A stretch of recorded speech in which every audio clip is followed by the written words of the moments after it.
Backstory: The End of Us. Elizabeth Cruz point of view. Suot ang bagong bestidang nabili ko sa ukay sa murang halaga ay nagpaikot-ikot ako sa maliit naming kwarto ni Sky na may nakapunit na labing ngiti. Mayroon kasi kaming date mamaya pagkatapos ng aming graduation at gusto kong magmukhang maganda kapag kasama niya at hindi mukhang basahan. Isa pa, gusto ko rin na kahit na papaano ay magmukhang presentable sa araw ng graduation namin sa high school. Kahit pa ako lamang ang mag-isang aakyat, excited ako sa date namin at ang makasama lang din talaga ang aking nobyo. Tunay ngang iba yung sayang iyong mararamdaman kapag ikaw ay nagmamahal at ikaw ay minamahal. Pakiramdam ko kapag kasama ko siya, isa akong anghel na lumilipad sa ere. Itinuturing din niya akong parang isang prinsesang kanya nakahandang pagsilbihan. Natigil ako sa ginagawa at kinuha ang family picture namin. Ang tanging family picture na naitabi ko dahil ang iba ay tinangay na ng baha noon. Malungkot akong ngumiti bago hinaplos sa mukha ng mga magulang ko. Sabi ng karamihan ay mas kamukha ko raw si mama at ngayon nagdalaga na ako ay naintindihan ko na sila. Ma, pa, graduate na po ako ng high school. Hindi man po ako top student ay ginawa ko ang best ko. Promise po na hindi ako nandaya. Natatawang sabi ko sa sarili ko bago napasinghot. Gagawin ko rin ang best ko sa college, promise. Sana narito kayo para makita ang sandaling ito. Maluwaluhang sabi ko bago humugot ng malalim na hininga at ngumiti. Pero sigurado naman akong papanoorin niyo ako mula sa langit, hindi ba? Nang bubuksan ko palang sana ang pinto ay kusa itong bumukas at pumasok ang tito na may nilalarong isang bungkos ng libu-libong pera at talagang malulula ka sa kapal nito. Agad akong kinabahan dahil kilala ko si tito at kung ano-anong iligal na gawain ang pinapasok niya para lang magkapera. Ilang beses na rin siyang nakulong dahil dito. Saan niyo po yan nakuha? Kinakabahan kong tanong sa kanya dahil baka may ginawa na naman siyang masama para lamang magkaroon ng ganun karaming pera. Ngumisi si Tito Eddie bago inamoy-amoy ang perang parang adik na pinapaypay ito. Talaga namang nakakatakot siyang pagmasdan. Akalain mo may silbi ka naman pala sa akin, ano? Makahulog ang sabi niya sabay ngising aso. Napalunok ako at pinilit na lamang na huwag makialam dahil ayokong masaktan. Ayoko rin masira ang importanteng araw na ito para sa akin at para sa amin ni Godric. Hahakbang na sana ako palampas sa kanya nang muli siyang magsalita. Gusto kong hiwalayan mo ngayon din ang nobyo mo, Elizabeth. Natulos ako sa kinatatayuan ko at tila tinakasan ako ng kaluluwa dahil sa narinig ko. Po, ano hong sabi niyo?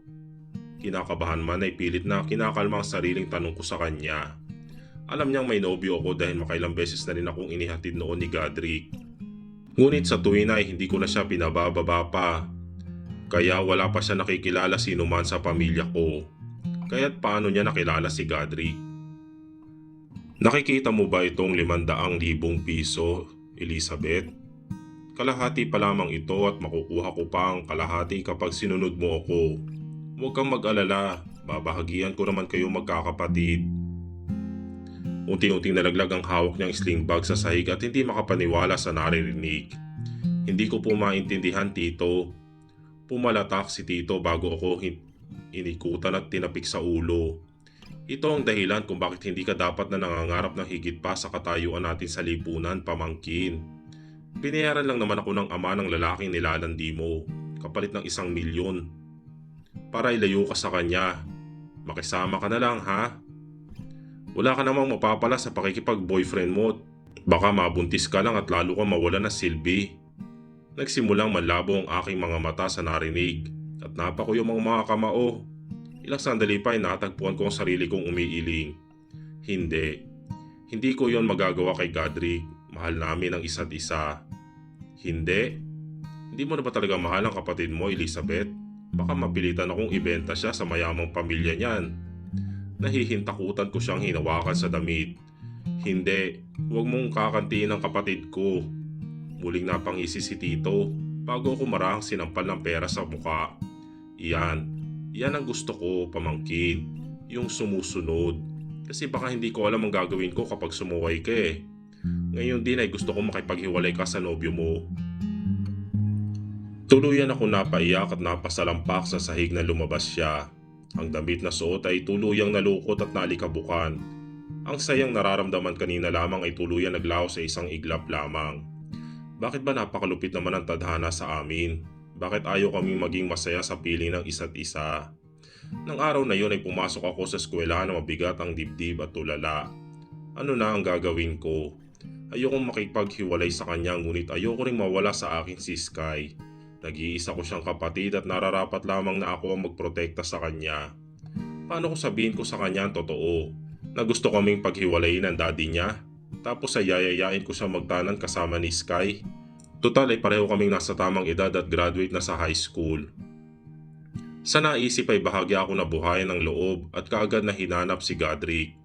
Tinanong ko ang mga kaklase namin at sinabi namin ang mga ito na umalis ito. Kasama ang matalik na kaibigan na si Danny. Pinadalhan ko siya ng text gamit ang cellphone na binili niya para sa akin. Ngunit wala akong natanggap. Ilang sandali pa'y nakarinig ako ng ingay mula sa gym at nagdesisyong maghanap doon. Maraming tao sa paligid dahil na rin sa graduation na magaganap. Doon ay nagulat na lamang ako na makita nagbugbugan ng si Godric at Danny. Godric, tawag ko sa aking nobyo at agad siyang dinaluhan. Nakita ko ang sugat sa gilid ng labi niya at ang labis na galit naman sa mga mata niya. Bahagi ako natigilan dahil ngayon ko lamang siya nakitang ganoon. Bawiin mo ang sinabi mo. Sira ulo ka. Akala ko kaibigan kita. Akala ko mapagkakatiwalaan kita. Galit na galit niyang bulyaw kay Danny habang dinuduro ang best friend niya na lugmok sa sahig. Tumayo mula sa sahig si Danny at pinunasan ng dugong tumutulo mula sa kanyang labi. Ikaw ang malaking gago, Rick. Sinasabi ko lang naman ang narinig ko. Bakit galit na galit ka? Ano ang kanilang pinagtatalunan upang magkaganito ang matalik na magkaibigan? Hindi mamamatay tao ang daddy ko, Danny. Hindi niya yon magagawa. Wala kang alam. Wala kang alam lahat. O saan nagsimula ang apoy kung walang usok? Ha, tukmol? Hindi siya ang pinakamabait na tatay pero hindi niya yan magagawa dahil mahal na mahal niya si mama.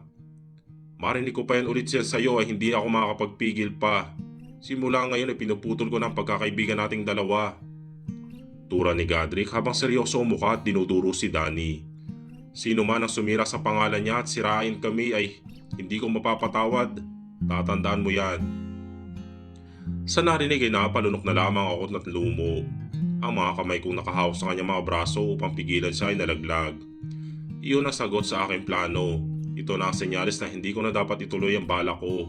Dahil katulad ni Danny ay tataboy ako ni Godric at kamumuhian. Maghihiwalay na lang kami. Bakit kailangan ko sirain ang samahan nila ng daddy niya? Nakatulala akong hinayaang hatake niya palabas mula sa gym. Mabigat ang kalooban at katawan dahil sa nakatakdang gawin.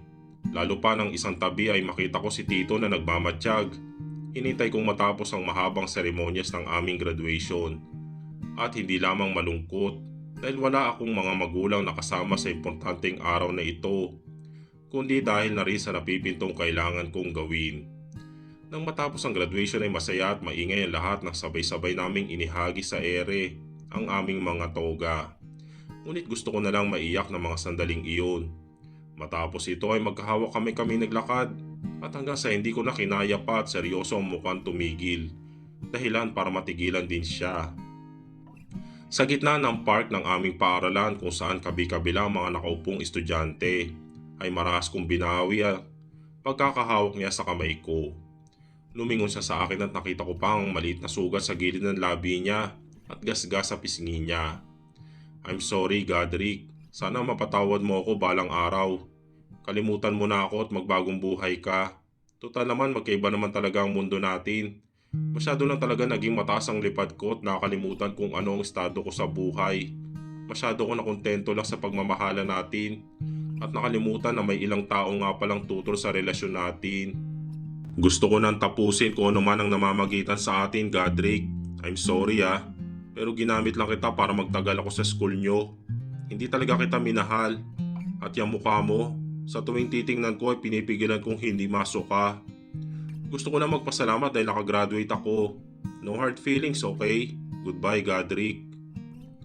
Hindi ko na siya hinintay pang sumagot at kaagad na tumalikod. Sa aking pagtalikod ay kaagad na bumagsak ang mga luhang kanina ko pa pinipigilan. Halos bumuo na rin ang ngipin ko sa aking labi dahil sa aking pagkagat. Nakita ko kung paano marahang pumalakpak si Tito nang naparito lang marahil para siguruhin nagawa ko ang utos niya at hindi para panoorin akong umakyat sa stage at tanggapin ang diploma ko. Marahan ako napapikit at napatakbo nang marinig ang pagtawag niya sa pangalan ko. Napahawak ako sa dibdib ko nang maramdaman ang pagsikip nito. Nang makalayo ay sumandal ako sa isang pader at doon ibinuhos ang sama ng loob. Patawad, Godric. Mahal kita at para ito sa atin. Patawad pero mahal ko rin ang kapatid ko. Mahal natin ang isa't isa pero hindi tayo pwede. Patawad. Itutuloy.